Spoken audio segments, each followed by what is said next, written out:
Welcome back, everyone. Today we're gonna talk about Genesis 3, verse 3.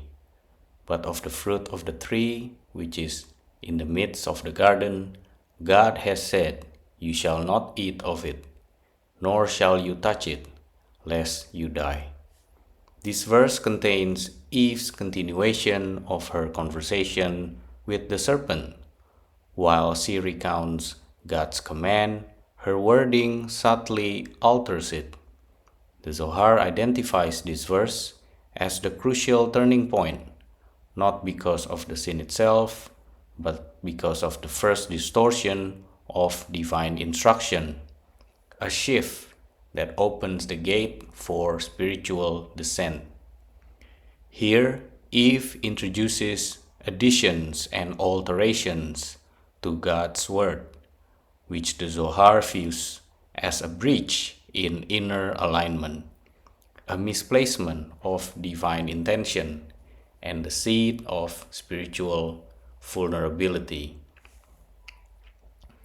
The first phrase we have the tree in the midst of the garden, the tree of knowledge.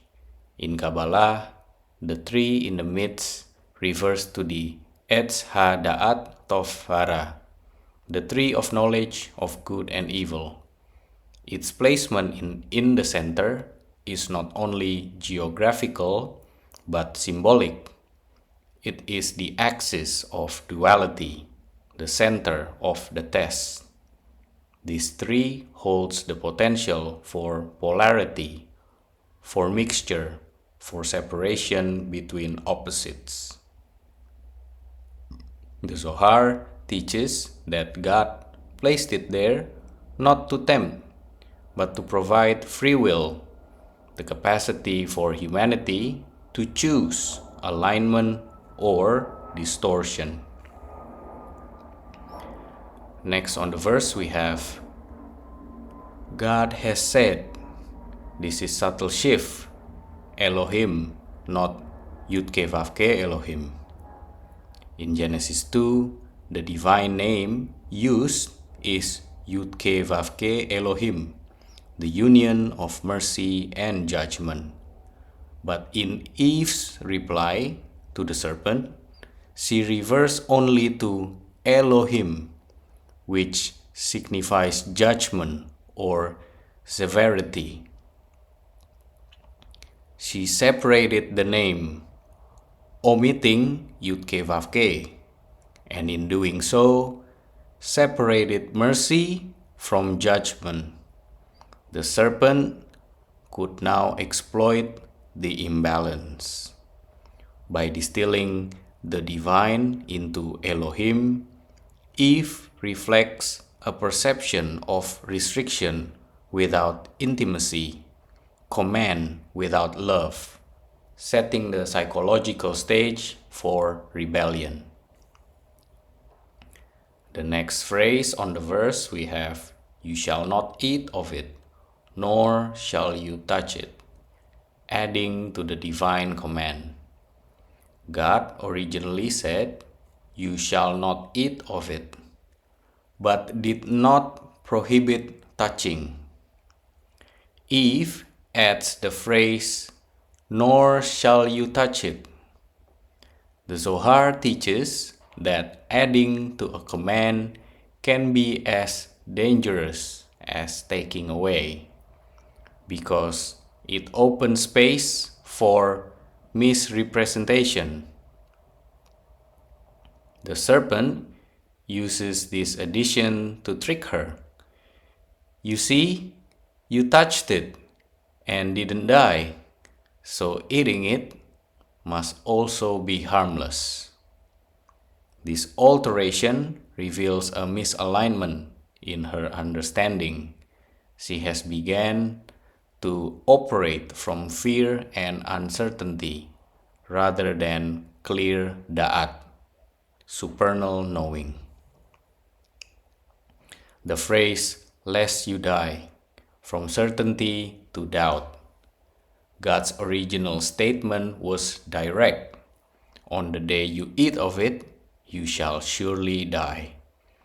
Eve now says, lest you die, a softer, conditional phrasing.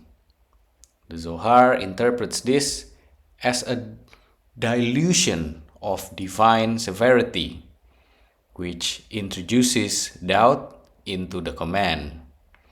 This shift from certainty to possibility weakens the spiritual boundary and reflects how the mind begins to rationalize disobedience. She did not hold the command in wholeness, thus the serpent could fracture it. The beginning of exile, distortion of word becomes distortion of world.